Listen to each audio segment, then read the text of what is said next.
Much like spectrum management, our schedule is also very complex. So now I'm going to bring to the stage the great Senator Maggie Hassan. She is co-chair of the, she is co-sponsor of the Airwaves Act, of which we're very grateful. With her leadership, New Hampshire and Manchester, New Hampshire will have over 1,000 new 5G jobs, and NASHA will see $72 million in new wireless investment. She is a powerhouse in the Senate, and we are grateful that she has joined us today. Thank you. Welcome. Well, Meredith, thank you so much for the introduction, and thank you to CTIA for hosting this summit and for your work to support critical wireless priorities for our people and our businesses. To lay the foundation for the next generation of economic growth, we really have to look at how we encourage and foster innovation and ensure that we have the technology necessary to help more Americans thrive. A key component of that is obviously 5G technology. The potential economic benefits of 5G networks are massive.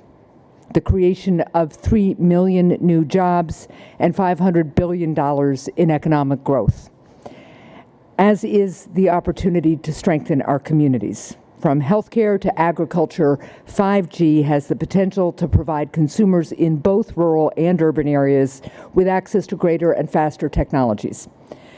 We also know that 5G can help us work to address some of our country's most dire challenges.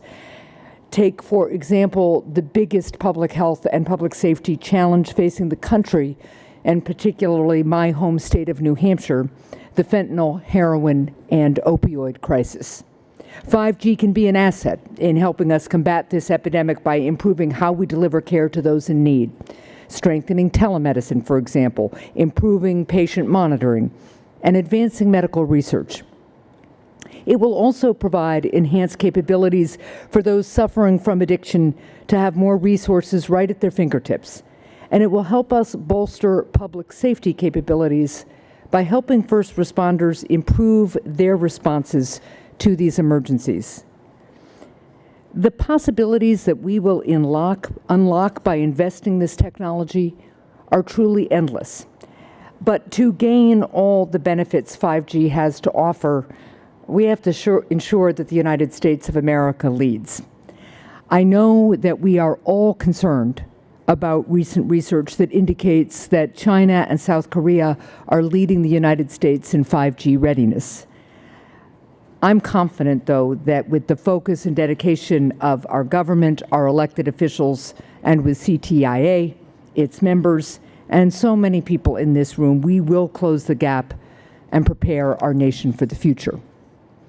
As a member of the Senate's Commerce, Science, and Transportation Committee, I've focused on a number of priorities that will help us reach that goal and expand wireless technologies to close the urban and rural divide. To start, I was proud to join with my Republican colleague, who you just heard from, Senator Cory Gardner, in introducing the Bipartisan Airwaves Act, which would lay the groundwork for 5G technology. The Airwaves Act establishes a spectrum pipeline that will provide more capacity for wireless providers to improve existing service and expand to new areas. This bill aims to motivate industry and federal agencies to find better ways to utilize spectrum and avoid a spectrum crunch, helping better prepare us to deploy 5G. The Airwaves Act also makes meaningful investments in rural broadband infrastructure in places like New Hampshire, helping us to strengthen local economies and provide our businesses and hardworking Americans in rural areas with the resources they need to get ahead and stay ahead. I have to tell you, everywhere I go in New Hampshire, even in places that you might not think of as rural, this is a concern constituents raise with me more and more. They see the opportunity of connectivity and 5G, and they really want us to be doing everything we can to invest in it in a smart, thoughtful way. So I want to thank CTIA and the industry leaders here today for your support and advocacy for the Airwaves bill. I look forward to continue working with you to see it move forward in the legislative process. I'm also going to continue looking for ways to ensure that our government is moving into the 21st century. Earlier this year, the President signed into law a bipartisan bill called the Connected Government Act, which Senator Gardner and I introduced. This bill requires new federal websites to be mobile-friendly, ensuring that Americans who rely on mobile devices to use the web, including low-income Americans and those who experience disabilities, can better access government services, resources, and information. Additionally, I'm really pleased that so many of my Senate colleagues acknowledge the importance of 5G. Last year, I joined a bipartisan group of colleagues to introduce a Senate resolution which highlighted the importance of expanding 5G and all broadband technologies to create jobs and encourage innovation. While these are meaningful steps, we obviously have more work to do to continue to lay the groundwork for 5G and help more communities get and stay connected. That is really where your advocacy and leadership is crucial.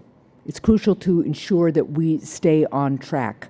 Always a lot going on, but the more you all can help get us focused on what a force multiplier 5G is, the better off we are all going to be. It has the potential to grow our economy, to help us innovate, and ultimately that's always about changing lives. But in order for our people to truly reap the benefits of the technology, we have to, as a country, lead the way. So I thank you all for being committed to that goal. I'll continue to work with you in the Senate to unlock the potential of 5G and give more businesses and Americans the opportunity to thrive. We really need to seize this moment. The possibility of 5G is so wonderfully aligned with who we are as Americans and how we think about our capacity to shape our future. And I really look forward to continue to work with all of you to get this done. Thank you so much.